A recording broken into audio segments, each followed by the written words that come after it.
Hello homeschoolers! Welcome to the land of Kakiak. My name is Laurel and I homeschool my 3 boys using the Robinson curriculum as the base of our education. Today's video is a prep and chat video. I'm going to be making a DIY spelling workbook and we'll just have a chat. Over on my Etsy store, somebody kindly messaged me and requested that I go back through the spelling packets, the McGuffey spelling packets, and lighten up the colors because it was using too much ink. Which is, yes, I can do this. So today I've gone through all of my McGuffey spelling packets levels 1 through 6, and I've changed up the color a little bit. I'll show you what my new cover looks like. So I just took out all the extra color, and then a lot of the pages that have headings on them with color, I just lightened up the color a lot. So hopefully that will help. I wanted a little bit of color on there. It's just, I gotta see some color, just a little bit, you know. Anyways, so I was like working in there, and then I was like, well, now I gotta redo the flashcards and put them, because then I decided while I was in there, I'm gonna change the font. So then I changed the font to the Danielian print that would match the copywork I have, and I was like, you know, I might as well, you know, change. Some of them have extra resources, so I just started changing the fonts, and so I just went down a total rabbit hole on redoing the spelling packets. I'm gonna try to get them all photographed and uploaded to the shop this week. Anyways, then I was thinking we're almost done with our spelling boot camp. We should be done here in a week or two. And so we're going to get back into our regular scheduled spelling program. So I was like, you know, I've always printed them because there's a weekly rhythm to our spelling program. I've always printed them in bulk just by the week. But then I thought, wonder if I could just bind them all, like a whole year's worth or 30 lessons worth into a single workbook. How would that turn out? Of course, I factor in you gotta print a couple extra weeks for mess ups or redo week. So that's what I'm prepping. I've done all the printing. I love my, I like my Epson printer, but it does print slowly. But then I was giving myself a little, I was competing with myself, if I could get all the fonts changed and all the packets updated before my job was done printing. I did. This is how thick it turned out. And so then of course, now I went through and while it was halfway through printing, I realized that there was an error. So anyways, I was like, I'm not stopping that print job. I'm not reprinting all that stuff. I fixed it in the packet and everything. So when it goes back in the store, it won't have that little error in there, but my kid is gonna have an error in his workbook. And I mean, it shouldn't throw him too much. He's just, every time he sees it, he's gonna be like, my mom is a human who makes errors. Anyways, okay, so there's that, and then, so I've got the new cover. Kitties! Oh my gosh, cats are fighting. Okay. Where was I? He already has the spelling rules printed out. And then I went ahead and printed out my spelling word hangman again. And so I could have these pages to put. So all the syllable pages about the 7 syllable types, the syllable, I printed out the syllable division steps. If you've bought this, by the way, I'm gonna put a new file in, and it has an extra page in it. And it says, I just wrote out 6 syllable division steps, so that's in there too for you. And then it has the syllable division patterns and things you don't divide and stuff. Okay, so that I will put in there too, because he does need to do stuff with syllables and dividing syllables in the packets. So I'll have to put maybe a tabby or something and mark that for him in the back. So this is gonna take my biggest comb. I gotta get it. So I think this is gonna do the job. So while I put this together, let's chat. So something that I was thinking about lately is sustainable homeschooling. How do we keep this, like how do we make this sustainable for ourselves so we don't burn out. And I was thinking about my Robinson curriculum base principles, you know, wanting the kids to be more independent. I try to gear, like, a lot of the things you see me using or creating are geared towards independent work and learning. Of course, less so in the early years. So that brings us to the 3 R's. So sustainable homeschooling is going to come down to a lot of prioritizing of your energies. And for us, so I call us RC plus, right? So we've got our base R, 3 R's, reading, writing, and arithmetic. And then I have some extra subjects I do, partly because I am mandated by my state, and partly because I like it, and we like to do some things together. But part of making that sustainable is to do the family subject style. So I'd say tip number 1 is make your 3 R's as independent as possible for them, and in what resources you pick and how much you give them to do. Don't give them too much that they're going to be needing your help, or they're going to be mentally exhausted. And then do your extra subjects, your secondary subjects, family style if you can. So find resources that support that. Third is even with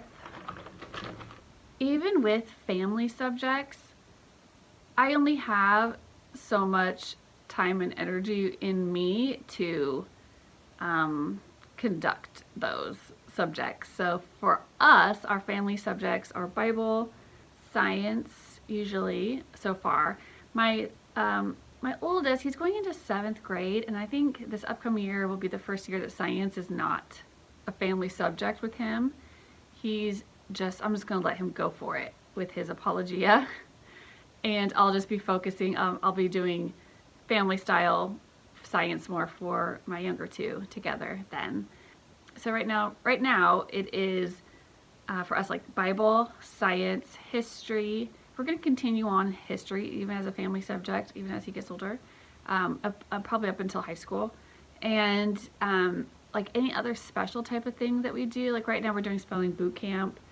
So we're actually doing that together as a family.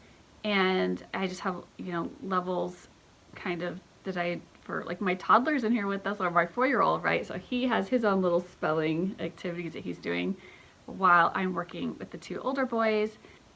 I cannot do Bible, spelling, science, and history like all the time, like every day. Like I can't have the kids be having 7 or 8 subjects a day. Like that's too much. So they always are going to have their 3 R's every day. They're always going to have Bible every day with me.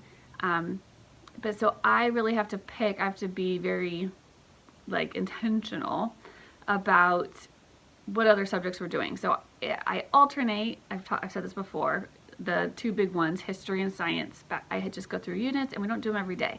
So I do a history unit, when that's over, we switch back to science. We do science unit, history, science, right? Now, I may be, and I don't do this every single day, that might be 2 or 3 days a week when we are doing those. Or I make them just like really, really tiny. You could do just a tiny bite size every day if you can. But that's just a lot to remember, and it just is easy to miss a day and get behind when you schedule yourself for every single day. So I don't. So right now, like with spelling boot camp, I mean for it to be every day until it's done, but I'm finding that because we're also doing science right now, that it's actually hard for me to do science and Bible and spelling boot camp at the same time. If I could, when I do spelling boot camp again, because I plan to maybe do it yearly until I feel they don't need it anymore, then I think I will take a break from science or history. We'll just break, and it'll just be Bible and spelling boot camp as our extra family subject. And there's only so much time in the day, and family subjects are really fun because they're really engaging, and the kids really love it. I really like that time with them too, but they take more time than I think that they're going to, because there always is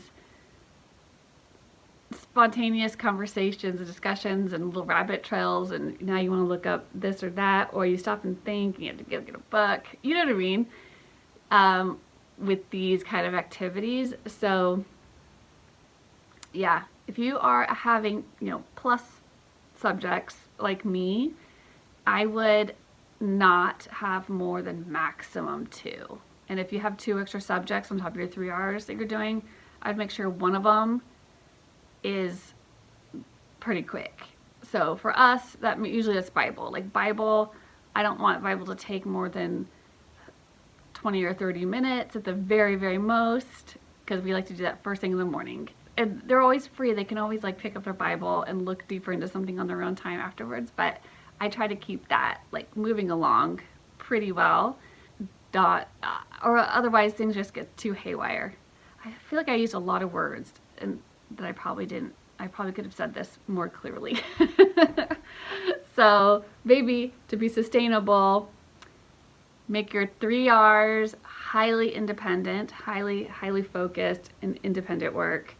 Your additional subjects, no more than 2 max, that's what I would say. Alternate the big ones like science and history or social studies. And if you have any other extra subjects, any other things, try to do them family style if you can. And don't do more than like 2 at the very most at a time. Okay, I'm gonna just move the camera down and let you see how my son's level 6 spelling workbook turned out. Okay, this is what it looks like. It's pretty big. I feel like I needed a comb a little bit smaller, but I don't have one that's the in-between size that I need. Okay, so they have their spelling words, or he will, all his lessons, some spelling patterns. Then he gets right into his weekly packet. Let me see, here's the first one. He's going to need, then he'll just, like, so what we usually do, he just keeps a bookmark. So this is how they look. They're like day 1. So actually it's 2 sides. Day 1, day 2, day 3. This is where I'm, this is what I messed up on. It's supposed to be, you obviously sue plus ing equals suing, and yeah, whoops.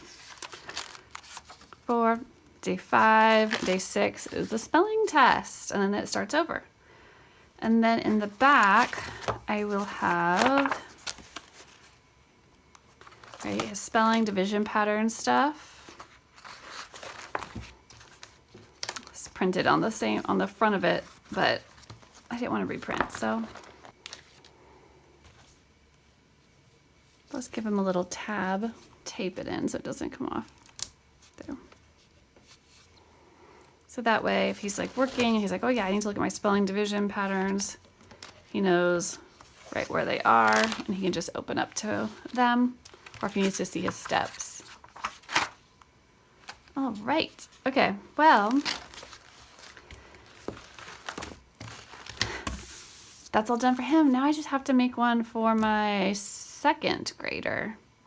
All right, happy homeschooling.